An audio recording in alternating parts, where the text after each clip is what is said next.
Hey Smart Carders, how you guys doing? So we recently ran a quiz competition on our social channels giving you guys an opportunity to win 500 dirhams towards your first transaction. So let's find out the answers to those questions.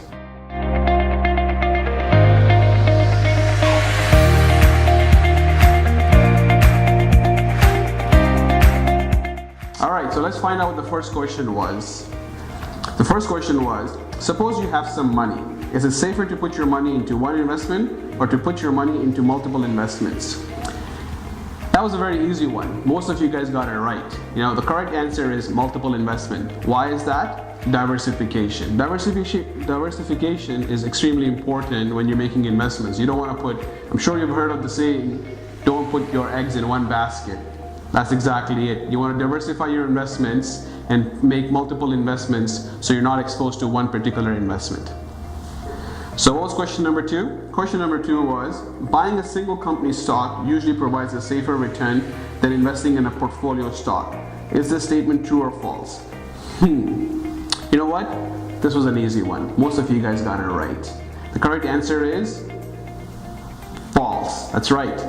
Going back to the same principle of what was presented in question number one is diversification. You don't want to take concentration risk. You don't want to invest in one particular stock. You want to be able to invest in multiple stocks because stocks are usually volatile. By spreading your investments into multiple stocks, you're not at the mercy of one stock going up or one stock going down. So investing in multiple stocks provides you better risk-adjusted returns. All right, let's find out what question number three was. Question three read, imagine that interest rate on your savings account was 1% per year and inflation was 2% per year. After 1 year, how much would you be able to buy with the money in this account? Yes, you know what? Now that I read this again, I'm not sure this was worded properly, but this one tripped most of you guys up, right? I was surprised. So let's talk about this for a second, right? So it's important to understand what inflation does, what inflation means. Inflation rate is at the rate which the prices are increasing. So imagine if you are able to buy an apple today at $1, right? And inflation is 10%, that apple is going to cost you $1.10 in 1 year's time because the inflation rate was 10%. The prices of the apple increased by 10%. So how does that concern you? So the question was trying to figure out, to help you understand that if you are putting your money into a savings account that is giving you a savings rate of 1%, but at the same time, the prices of goods that you can buy with that money is increasing at 2%, meaning it's twice as fast, then your money is growing. What's going to happen over a period of time is your purchasing power is going to reduce, meaning the money that you have put into the savings account is not growing as fast as the prices of the goods that money can buy. Because if the inflation rate is higher than your savings rate, then your cost of things that you want to buy are growing faster than your savings. So you need to be very careful when a lot of people say, oh, you want to put, you want to save money, put money into the savings account, which is great if the banks are giving you a return that is higher than the inflation rate. But that is not usually the case. In the current environment, the savings rates are quite low and the inflation is much higher. So what that is doing, by keeping money into your bank account, you are actually losing purchasing power over a period of time. That doesn't mean that you go take all your money out of the bank account and start spending or start investing in different things. You just need to take a more balanced approach and not put all your money into a savings account, but because that is eroding your purchasing power. This has given us a lot of insights. We'll probably be talking a lot more about inflation and savings rate and so forth, and look out for more content around this topic as we help our audience understand this concept a little bit better. If you have any questions, do drop us a comment or drop us some questions at ask@smartcrowd.ae. All right, question number 4. Which savings vehicle is most liquid? The three options that we provided was simple savings account, money market account, and certificate of deposit. This gave a lot of you trouble as well too. So what do we mean when we say what vehicle is most liquid? So what does liquidity mean? Liquidity means how quickly can you turn any of these investments into hard cash. right? So let's look at the three options that we have, right? Let's start from the bottom. Certificate of deposit. What is certificate of deposit? Certificate of deposit can mean a few things, right? It could be a fixed term deposit that you put into your account that could be locked up period for 3 months or 6 months or 12 months or even longer depending on the interest rate that you want to obtain from that savings, right?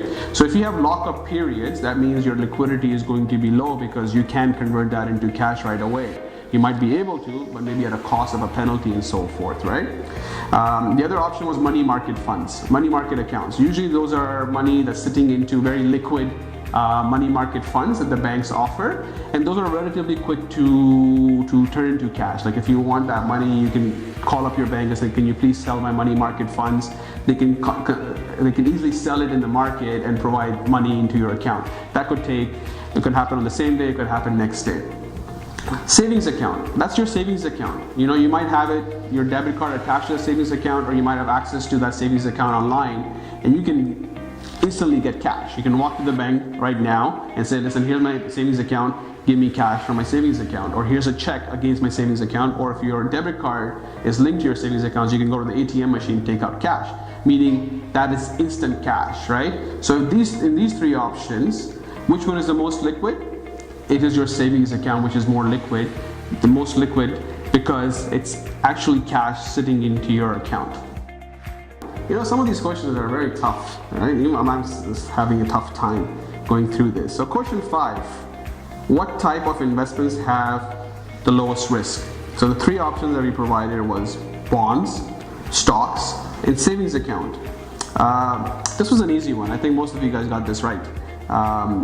So which one is more risky? So let's look at all three of them, right? Bonds are usually considered a little bit less riskier than stocks because you have a steady flow of coupon payments, meaning people that have issued the bonds are paying interest against that bond. So you have a steady flow of income, so it gives you a little bit less risky, less volatility depending on the interest rates. Stocks can be quite risky, you know, the stock market can go up and down relatively quickly.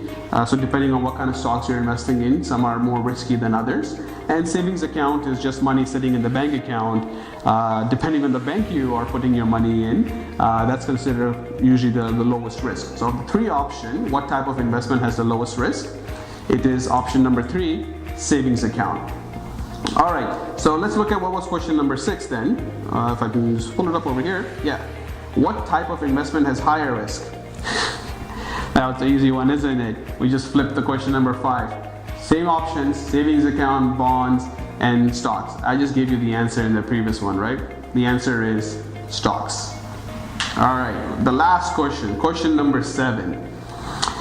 If you want to have the most money possible for retirement, is it better to start saving when you're about 15 years away from retirement instead of when you're younger? Is that statement true or false? I have to apologize, it's a probably very poorly worded question, but the idea here is you should, if you want to save money for retirement, you should start early, you should save often, right? The longer you wait to start saving for your retirement, the more you will have to save to hit your goals. If you start early, you can put that savings into smart investment solutions so your money can work for you and grow over a period of time. So by the time you're ready to retire, you have a nice nest egg. And what also it allows you to do if you start early is if you can afford to make mistakes. If you make some bad investment decisions, you can recover from them. Because if you start to wait too long and later in your life, your ability to take risk or make mistakes goes down because you can't afford to make those mistakes and lose money. So for example, imagine you were 55 in 2006 and you started saving then and you started putting your money and the market crashed in 2008. You could have lost a lot of money and then you didn't have much time left to your retirement to recoup from those losses. But if you were 20 years old in 2006 and started saving and you had that crash, you still have lots of time until retirement, in theory, that you can make up for those losses and save money. So the moral of the story is, start early and save often. I hope you found this quiz very useful. Please send us some suggestions on our social channels, or you can write to us at ask@smartcrowd.ae. Any other topics you would like us to talk about and learn from, do let us know. We'll be doing a few more contents around these topics to help educate you, to equip you with the tools that you need to make smart decisions. So we look forward to hearing from you. Thank you.